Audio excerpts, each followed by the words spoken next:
আমার রব আমাকে 4টা জিনিস বেশি করে করতে বলেছেন, আমার রব আমাকে আদেশ করেছেন আমি যেন 4টা জিনিস দিয়ে আমার জিহ্বা নাড়াই। এবার হযরত আয়েশা বলেন, ইয়া রাসূলুল্লাহ, ওই 4টা কি? রাসূল করিম সাল্লাল্লাহু তাআলা আলাইহি ওয়াসাল্লাম জবাবে বললেন, আপনারাও পারেন এই আয়াত, আপনারা সবাই পারি। আল্লাহ তাআলা বলেন, ফাসাব্বিহ বিহামদি রাব্বিকা ওয়াস্তাগফিরহু ইন্নাহু কানা তাওয়াবা। আয়েশা, আমার রব আমাকে বলেছেন আমি যেন ইস্তিগফার বেশি বেশি করি, আমি যেন তাসবিহ বেশি বেশি পড়ি, আমি যেন তাহমিদ বেশি বেশি করে করি, আমি যেন তাওবা বেশি বেশি করি। সুবহানাল্লাহ বলেন। তাসবিহ, তাহমিদ, ইস্তিগফার, তাওবা বলেন। তাসবিহ, তাহমিদ, ইস্তিগফার, তাওবা। আয়েশা, এই 4টা দিয়েই আমি আমার ঠোঁট নাড়াই। এবার এই 4টাকে একসাথে সুবহানাল্লাহি ওয়া বিহামদিহি পড়েন। আস্তাগফিরুল্লাহ ওয়া আতুবু ইলাইহি সুবহানাল্লাহি ওয়া বিহামদিহি আস্তাগফিরুল্লাহ ওয়া আতুবু ইলাইহি সুবহানাল্লাহি ওয়া বিহামদিহি আস্তাগফিরুল্লাহ ওয়া আতুবু ইলাইহি। আল্লাহর নবী বললেন, আয়েশা, এই 4টা দিয়ে আমি আমার ঠোঁট নাড়াই, আমি আমার ঠোঁট এই 4টা দিয়ে নাড়াই। আমি আমার পীর মুর্শিদ হযরত নানুপুরী রহমতুল্লাহ আলাইহিকে দেখেছি ঘুমের মধ্যেও ঠোঁট নড়তে। আমাদের তো জাগরণেও নড়ে না, আমাদের তো জাগরণেও নড়ে না, তাদের ঘুমেও নড়তো। তাদের কি? আমি তো শুনছি, আমি তো দেখি নাই। হযরত কারি ইব্রাহিম সাহেব রহমতুল্লাহ আলাইহি বাথরুম থেকে বের হইলেন, জিহ্বা দিয়ে রক্ত আসতেছে, রক্ত কেটে গেছে, জিহ্বা কেটে গেছে। সাথীরা জিজ্ঞেস করলেন, হযরত কি হয়েছে, কিসের সাথে লেগে যেন জিহ্বা কেটে গেছে? হযরত কারি সাহেব রহমতুল্লাহ বললেন, বাথরুমে যাওয়ার পরে এটা নড়া থামছিল না, এটাকে দাঁত দিয়ে কামড়ে ধরছিলাম। বাথরুমে যাওয়ার পরেও তিনি বলেন, বাথরুমে যাওয়ার পরেও জিহ্বাটা নড়ছিল, এটা এই জন্য কামড়ায় ধরছিলাম, এই জন্য রক্ত বের হয়ে গেছে। আচ্ছা, এই মানুষগুলো কেমন ছিল বলেন? কি দিয়ে নাচছি আমাদের জিহ্বা, আমরা কি দিয়ে নাচছি? আল্লাহ নবী বলেন, আল্লাহ তাআলা বলেন, রাওয়াহুল বুখারী, আনা ইনদা আবদি মা তাহাররাকাত বি শাফাতা। আল্লাহ তাআলা বলেন, আমি আমার বান্দার সঙ্গে সঙ্গে থাকি, আমার বান্দার ঠোঁট আমাকে নিয়ে যতক্ষণ থাকে, সুবহানাল্লাহ, আমার বান্দার জিহ্বা আমাকে নিয়ে থাকে, আমি বান্দার সঙ্গে সঙ্গে থাকি, আমার বান্দার ঠোঁট আমাকে নিয়ে থাকে, আমি বান্দার সঙ্গে সঙ্গে থাকি। আনা ইনদা আবদি মা তাহাররাকাত বি শাফাতা। তোমরা আমাদেরকে ডাকছো খন্তি মার্কায় দিলে ভোট, শান্তি পাবে দেশের লোক। বেটা, আমাদের কাছে তো শান্তির মহাসাগর আছে। কি আছে? আমাদের কাছে তো শান্তির মহাসাগর আছে। আলা বিযিকরিল্লাহি তাতমাইন্নুল কুলুব। হাকিমুল উম্মত বলেন, আলা বিযিকরিল্লাহি তাতমাইন্নুল কুলুব। নিশ্চিতভাবে হাকিমুল উম্মত বলেন, এই আয়াত হলো জিকিরের দুনিয়ার পুরস্কার। এই আয়াত জিকিরের আখিরাতের পুরস্কার না দুনিয়ার পুরস্কার। এই জন্য মিটিংয়ে মিটিংয়ে ঘুরবেন না, জিকিরে জিকিরে জীবন কাটাবেন। একটা মিটিংয়েও যাবেন না যেই মিটিংয়ে গেলে জামাত ছুটে যায়। বলেন, যেই মিটিংয়ে গেলে কি ছুটে যায়? যেই মিটিংয়ে গেলে জামাত ছুটে যায়, মিটিংয়ে যাব না। যেই মিটিংয়ে গেলে জামাত ছুটে যায়, মিটিংয়ে যাব না। জোয়ানরা কয় না, না মুড়ি এক মুঠ দিলেই তো দৌড় দিবা, শুধু মুড়ি আর চা দৌড় দিবে। ওয়ালা তুতি মান আগফালনা কলবাহু আন যিকরিনা। কে তোমাদেরকে বাঁচাবে? কে তোমাদেরকে কমর ধরে ধরে জাহান্নাম থেকে বাঁচাবে? কে তোমাদেরকে কমর ধরে ধরে জাহান্নাম থেকে বাঁচাবে? আল্লাহর কসম, যা যেদিকে ছুটছে এর সামনেই শুধু জাহান্নামের গর্ত। ফাম্মা মান তাগা ওয়া আথারাল হায়াতাদ দুনিয়া ফাইন্নাল জাহিমা হিয়াল মাওয়া। হ্যাঁ, যেটাকে তোমরা শান্তির ঠিকানা মনে করেছো, না না, এটা শান্তির ঠিকানা নয়। 16 বছর ধরে যারা শান্তির ঠিকানা মনে করেছিল, ওরা এখন কোথায়? 5 বছরে যারা আবার নাচবা, 5 বছরের পরে তারা আবার যাবা সেখানে।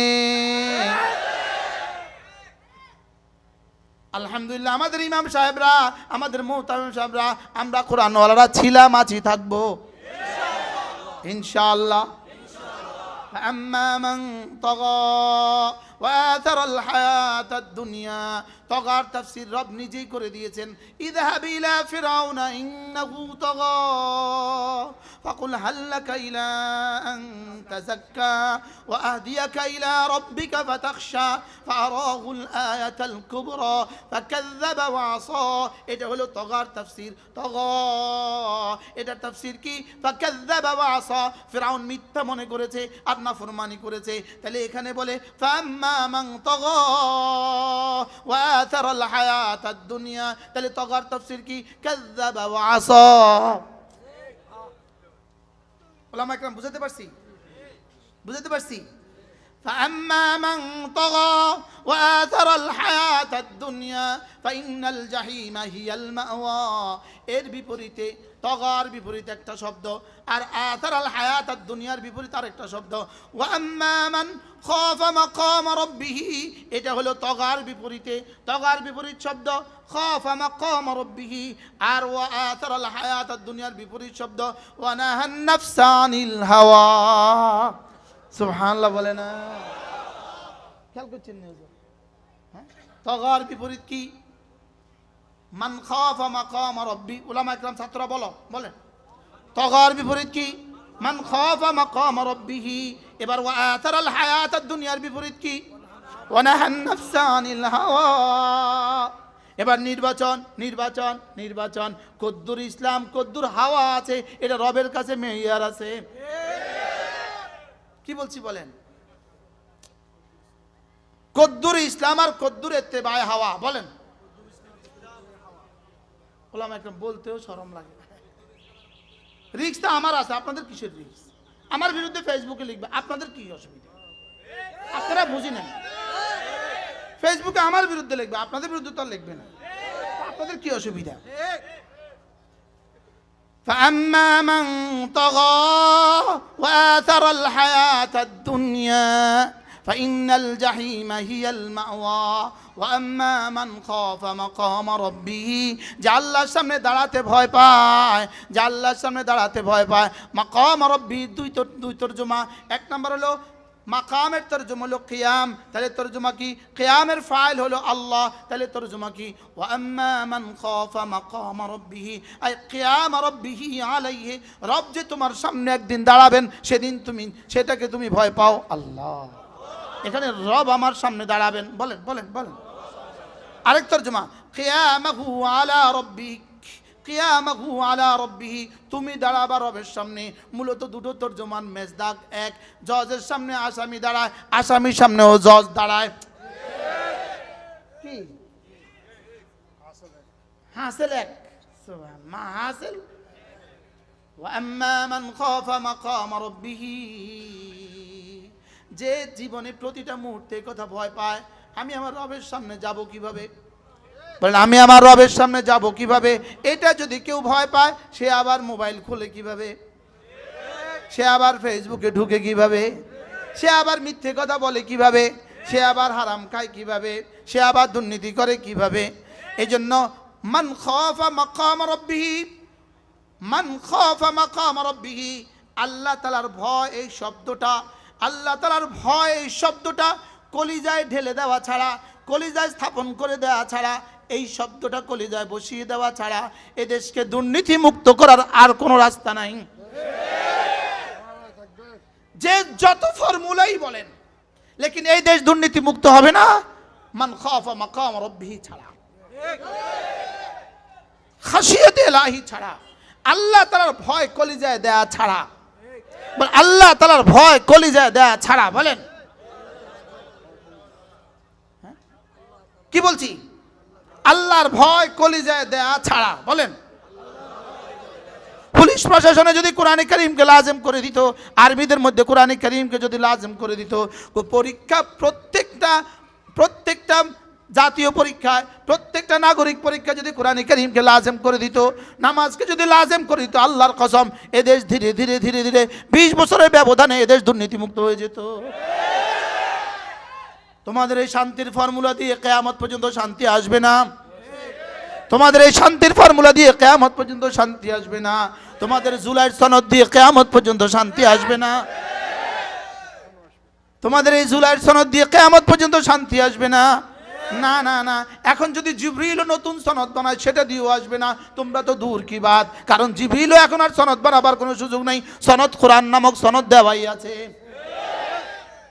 কি বলছি বলেন না? জুলাইয়ের সনদ দিয়ে শান্তির বিপ্লব বয়ে দিবে। আরে শান্তির তুফান বয়ে যাবে জুলাইয়ের সনদ দিয়ে।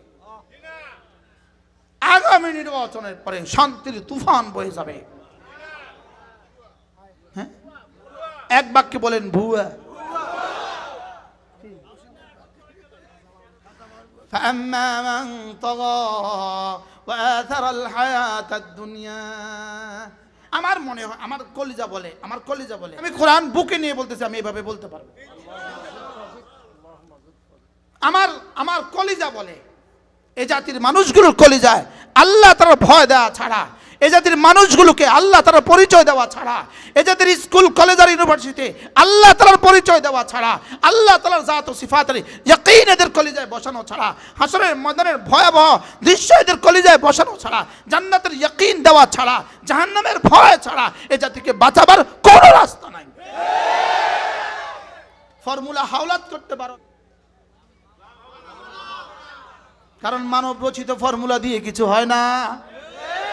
বলেন, মানব রচিত ফর্মুলা দিয়ে কিছু কি?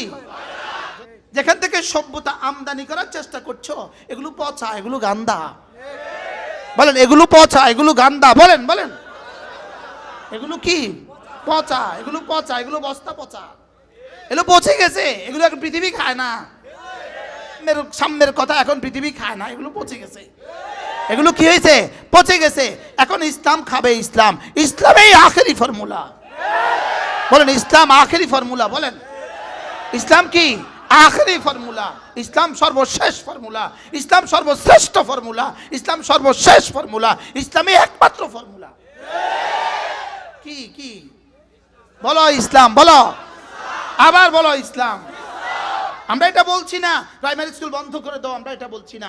আমরা এটাও বলি না হাই স্কুল বন্ধ করে দাও। আমরা বলি প্রাইমারির জায়গা থাকুক, হাই স্কুলের জায়গা থাকুক, লেকিন সেখানে ধর্ম নিরপেক্ষ শিক্ষা ব্যবস্থা হবে না, সেকুলার শিক্ষা ব্যবস্থা হবে না, আর কলেজ আর ইউনিভার্সিটিতে সহশিক্ষা ব্যবস্থা হবে না। সেখানে ধর্ম লাগিয়ে দাও, সেখানে ইসলামকে লাগিয়ে দাও। অঙ্কওয়ালার সাথে ইসলাম লাগিয়ে দাও, ভূগোলের সাথে ইসলাম লাগিয়ে দাও, ইতিহাসের সাথে ইসলাম লাগিয়ে দাও, ইংরেজির সাথে ইসলাম লাগিয়ে দাও, বাংলার সাথে ইসলাম লাগিয়ে দাও, বিজ্ঞানের সাথে ইসলাম লাগিয়ে দাও, বুয়েটের সাথে ইসলাম লাগিয়ে দাও, সুয়েটের সাথে ইসলাম লাগিয়ে দাও, ঢাকা মেডিকেলের সাথে ইসলাম লাগিয়ে দাও, প্রতিটা নিয়োগ পরীক্ষায় ইসলাম লাগিয়ে দাও। ইনশাআল্লাহ আগামী 20 বছরের ফর্মুলা নিয়ে যাও আমাদের কাছ থেকে। 20 বছরের পর দেখবা বাংলাদেশ সোনার মদিনা। শুধু বাংলাদেশ কেন, পৃথিবীর প্রতিটা ইঞ্চি ইসলাম আসবেই আসবে। বলো, পৃথিবীর প্রতিটা ইঞ্চি, বলো বলো বলো বলো, ইসলাম আসবেই আসবে। কাঁচা আর পাকা কোনো ঘর হবে না যেখানে ইসলাম ঢুকবে না। বলেন ইনশাআল্লাহ, বলেন ইনশাআল্লাহ। নিয়ত বানান, আমি আমার সন্তানকে দ্বীন শিখাবোই শিখাবো। বলেন ইনশাআল্লাহ, বলেন ইনশাআল্লাহ। আমি আমার সন্তানকে দ্বীন শিখাবোই শিখাবো ইনশাআল্লাহ। বলেন ইনশাআল্লাহ। আমার ছেলেকে, হাত নামান, আমার ছেলেকে, আমার মেয়েকে আমি দ্বীন শিখাবো। বলেন, দ্বীন শিখাবো। আমার ছেলেকে আমি কি শিখাবো? বলেন, আমার মেয়েকে আমি কি শিখাবো? দ্বীন শিখিয়ে দিয়ে এরপরে পৃথিবীর যেখানে ইচ্ছা সেখানে পাঠান, এই বাচ্চা মুসলিম হয়ে জীবন যাপন করবে।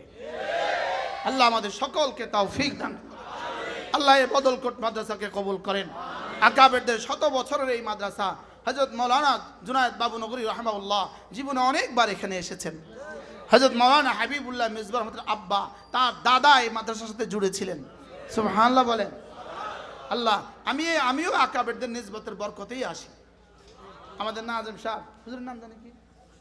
হ্যাঁ, মাওলানা আব্দুল শহীদ সাহেব দামাত বারাকাতুহুম, আল্লাহ তার হায়াতের মধ্যে বরকত দান করেন। কেমনে যেন নিয়েই আসে আমার, বাইন্দা নিয়ে আসে, বাইন্দা। আল্লাহ হুজুরের হায়াতের মধ্যে বরকত দান করেন। আল্লাহ তাআলা এই মাদ্রাসাকে কবুল করেন।